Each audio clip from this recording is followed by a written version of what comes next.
Oi gente, tudo bem com vocês? Sejam bem-vindos a mais um vídeo do nosso canal. Antes da gente começar, não se esqueça, se inscreva no canal se você é novo por aqui, deixe o seu joinha para ajudar o canal e ative as notificações para você ficar por dentro de todo o conteúdo que a gente disponibilizar por aqui. No vídeo de hoje eu queria conversar um pouquinho com vocês sobre o autor. Isso mesmo, o autor, essa palavra.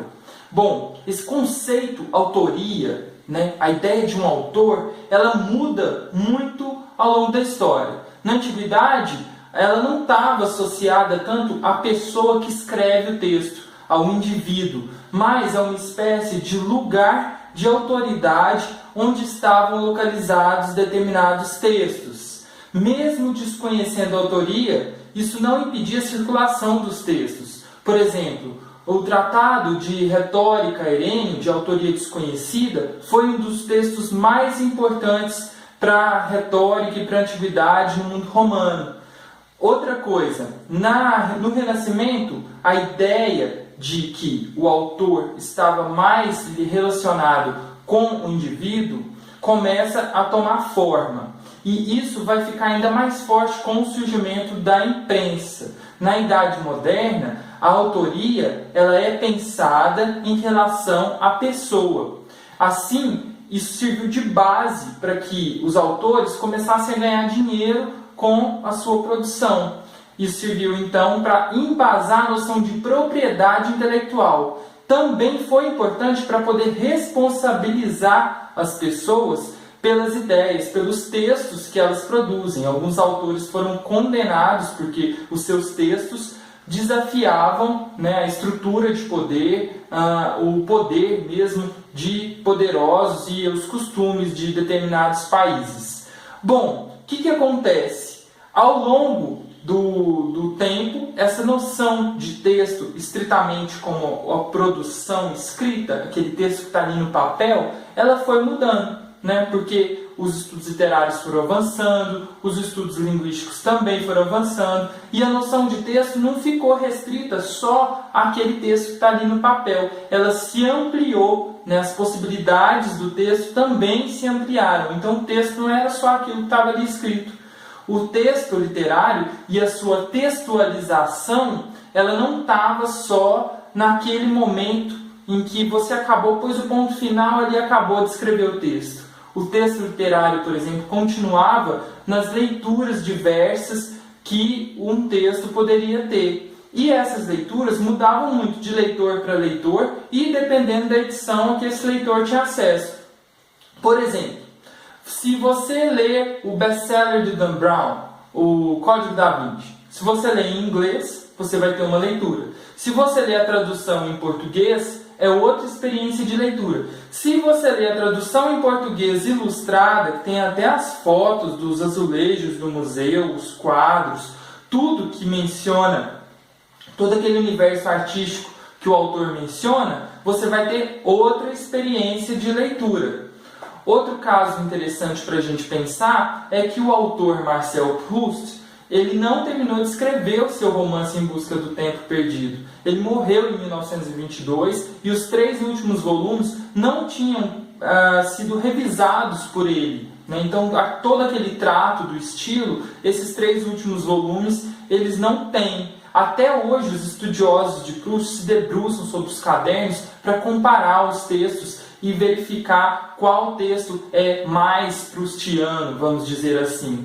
Então, o que a gente pode perceber? Que além da noção de autoria ficar vinculada à pessoa, o alargamento da noção de texto, ele direciona, ele amplia a noção de autoria. O próprio processo de edição está incluído nisso, porque dependendo do tipo de papel, da capa de um livro, da revisão que o texto vai receber, da tradução do texto, isso tudo influencia no texto que chega às nossas mãos. As editoras, elas são responsáveis por escolher quais textos elas vão publicar em determinado local. Por exemplo, a Companhia das Letras, ela busca nas feiras internacionais quais os livros que ela vai publicar no Brasil. Então ela vai, por exemplo, sei lá, na Feira de Londres, para poder escolher quais autores ela vai trazer para o Brasil. Nisso ela faz uma seleção, né? Ela faz uma escolha, e durante o processo de importação desses autores para o Brasil,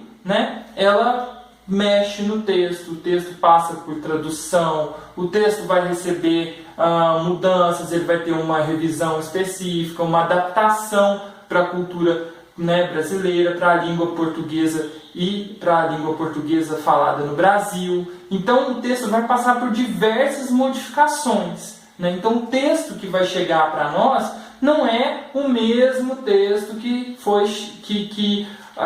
as pessoas vão ler em língua original. E mesmo o texto em língua original, de uma edição para outra, ele pode ter diferenças. Então, a edição, esse processo de edição, ele também faz parte desse momento, dessa dinâmica de textualização dos textos. O texto, ele não termina de ser escrito quando o autor põe o ponto final. Várias etapas ainda vão modificar esse texto, e mesmo depois que ele vai a público, uma nova edição pode fazer com que a textualização, né, desse texto ela continue acontecendo, tanto pelas edições quanto pelas leituras que determinados textos recebem dos seus vários leitores, né? Então o texto não acaba quando você coloca o ponto final. Por falar nisso, se você está fazendo TCC, dissertação, tese, artigo, escrevendo romance, o trabalho que for matéria de texto,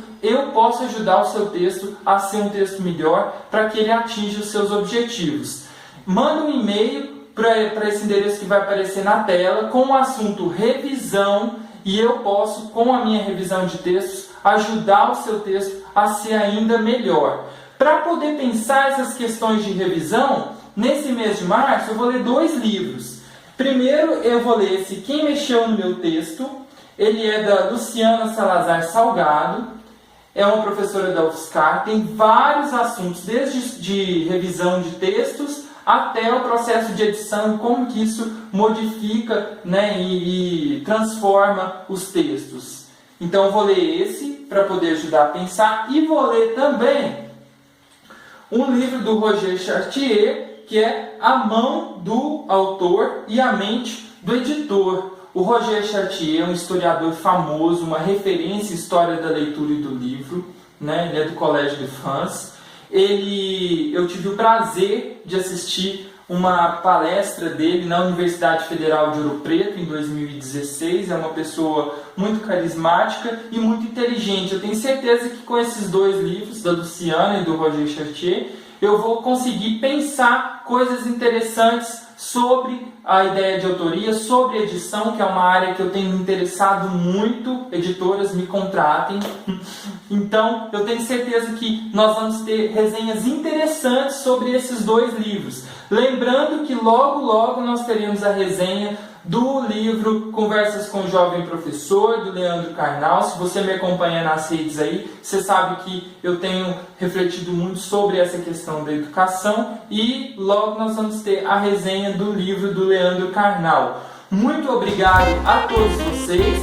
Assistam os vídeos antigos, caso ainda não tenham visto. Se inscrevam no canal, deixem seu joinha. Muito obrigado, valeu!